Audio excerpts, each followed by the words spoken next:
I was standing in my parents' kitchen at exactly 6:42 p.m. on a humid Thursday evening when my mother looked me straight in the eyes and said, "Stay upstairs tonight. We don't want any unnecessary attention." At first, I thought she was joking. The house was packed with caterers, decorators, and security guards. Luxury cars were already lining the street. My father was hosting the biggest event our family had ever held, a private charity gala attended by wealthy investors, politicians, and several VIP guests from across the country, and apparently I wasn't welcome. "What do you mean?" I asked. My mother folded a tablecloth and avoided eye contact. "It'll just be easier if you stay out of sight." Out of sight, those three words hit harder than I expected. I was 26 years old. I wasn't a criminal. I wasn't a disgrace. I was their daughter. But what happened next shocked me. This wasn't the first time my parents had treated me differently. Growing up, everything revolved around my older brother, Ethan. If Ethan got a B, they celebrated. If I got straight A's, they nodded and changed the subject. If Ethan made mistakes, they defended him. If I made mistakes, they reminded me of them for years. For a long time, I convinced myself I was imagining it. Children desperately want to believe their parents love them equally. The truth is sometimes much uglier. 3 years before that gala, I had left home and built my own life. I worked long hours at a nonprofit organization helping struggling families find housing and employment. The pay wasn't amazing, but I loved the work. Meanwhile, Ethan joined my father's company and immediately became the future of the family. Every family dinner turned into an Ethan appreciation ceremony. I stopped attending most of them. Life became easier that way. Then 1 month before the gala, my father suddenly called, "We'd love for you to come home for the event." I remember being surprised, hopeful, even maybe things were finally changing. Maybe they wanted me included. I wish I had known what was coming next. The afternoon of the gala, I arrived early to help. Instead of welcoming me, my mother immediately handed me a list of chores: set up flowers, carry boxes, organize seating cards, run errands. For 8 straight hours, I worked harder than anyone there. Then, as guests began arriving, my mother pulled me aside. "Go upstairs." I stared at her. "What?" "Stay in your room until everyone leaves." My stomach dropped. "Why?" She lowered her voice. "It's important people are attending." I laughed nervously. "Okay. And we don't want confusion." Confusion. I still didn't understand. Then my father joined the conversation. He looked uncomfortable, almost guilty, but he said it anyway. "Most guests believe Ethan is our only child." The room went silent. I honestly thought I had misheard him. "What?" My father rubbed his forehead. "It's complicated." "No, explain it." Neither of them spoke, then my mother finally did. "We've spent years building a certain image." I felt my chest tightening. "What image?" "The successful family business. Ethan as successor, a simple family story." I couldn't believe what I was hearing. "So you've been pretending I don't exist?" My mother sighed as if I were being difficult. "Don't make this emotional. Don't make this emotional." I thought that was the worst part. I was wrong. Around 8 p.m., the event officially began. Music echoed through the house. Laughter filled the rooms. Champagne glasses clinked downstairs. Meanwhile, I sat alone in an upstairs bedroom like some embarrassing secret. I couldn't stop crying, not loud sobbing, just silent tears, the kind that come when your heart finally accepts something your mind has denied for years. Then something happened that changed everything. Around 9:15 p.m., I heard footsteps rushing through the hallway. A staff member knocked on the door. "Miss?" I opened it. "There you are." He looked relieved. "What?" "One of the guests is asking for you." I froze. "For me?" Yes, my heart started racing. Nobody important even knew I existed. "Who?" The staff member shook his head. "I don't know, but everyone downstairs seems panicked." Panicked? That made no sense. I followed him downstairs. The closer I got to the ballroom, the quieter everything became. Conversations stopped. People stared. My parents looked terrified. Then I saw him. Standing near the center of the room was a silver-haired man in an expensive navy suit. Everyone around him seemed eager to impress him. Even my father. Then the man saw me. His face immediately brightened. There she is. The entire room turned toward me. I had never met him before. Or so I thought. The man smiled. It's been a long time. I looked confused. I'm sorry. Do I know you? He laughed. No, but I know you. The room became even quieter. My father stepped forward. Mr. Bennet. The man raised his hand. Not now. My father's face went pale. Looking back now, that was the moment everything started. The man introduced himself as Richard Bennet, the founder of one of the largest charitable foundations in the country. Even I recognized the name. His foundation funded programs nationwide. My nonprofit had actually received grants connected to his organization, but I still didn't understand why he wanted me. Then he explained, 3 years earlier, a housing project my nonprofit let launched had saved hundreds of struggling families from homelessness. The project had become a model used across several states. Richard had spent months trying to identify the person who designed it. That person was me. My mouth literally fell open. What?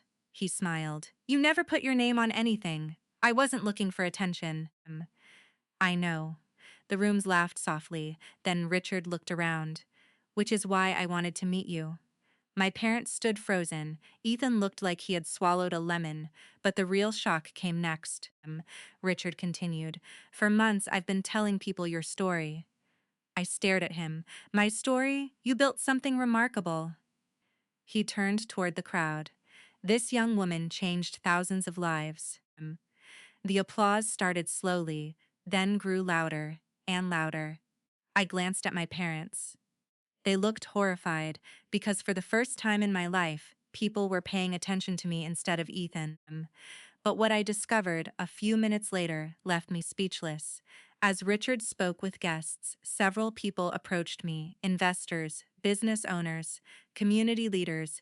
Every single one seemed to know about my work. Not my father's business. Not Ethan's achievements, mine.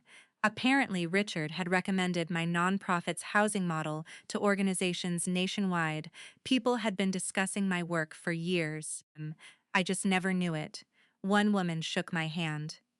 You're the reason we launched our family assistance program. Another said, your research changed our entire strategy. I couldn't believe it. Meanwhile, my parents stood off to the side, completely ignored for once. Then Richard asked a question that changed the entire evening. So where are your parents? I hesitated. My mother quickly stepped forward. We're right here. Richard smiled politely. You must be very proud. Neither of them knew what to say. The silence lasted just a little too long. Richard noticed, everyone noticed. And suddenly, people started asking questions. Questions my parents couldn't answer. What schools had I attended? What inspired my work? How had they supported my career? My parents stumbled through every answer because they hadn't supported me. Not really. And people could tell the atmosphere began shifting.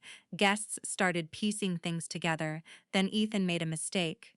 A huge mistake. He laughed and said, well, she's always been obsessed with charity work.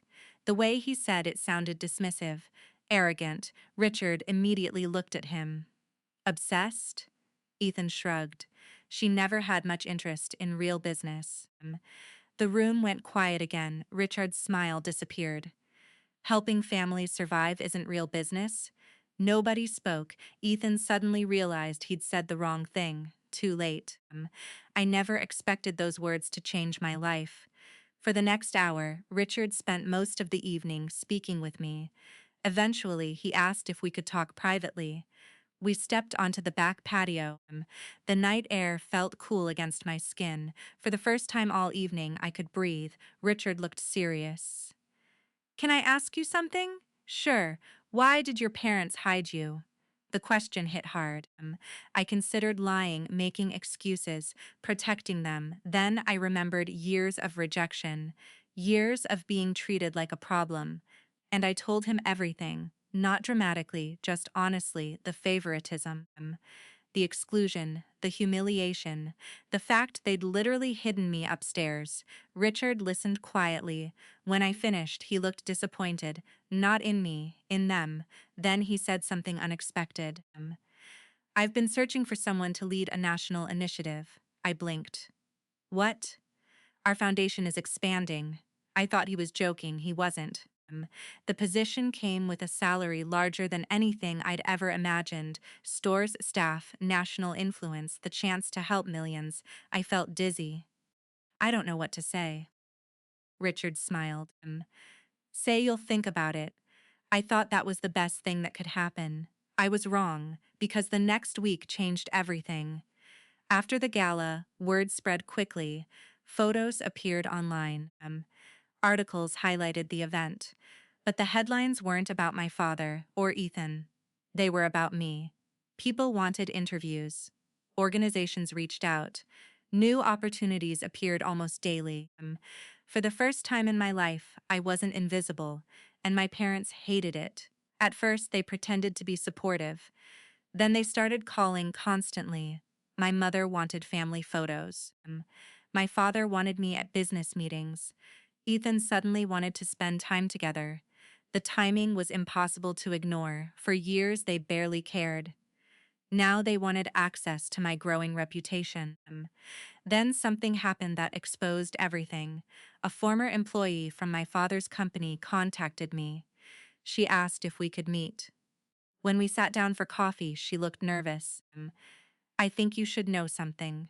My stomach tightened. What? She slid a folder across the table. Inside were emails, tunnel reports, meeting notes, evidence, and every page pointed to the same ugly truth. Years earlier, my father had secretly used parts of my nonprofit research inside his company's public presentations without crediting me, without telling me. Some of the ideas investors praised Ethan for had actually originated from reports I'd written. I stared at the documents. I couldn't breathe. The betrayal went deeper than I imagined. They hadn't just ignored me. They had benefited from my work while pretending I didn't matter.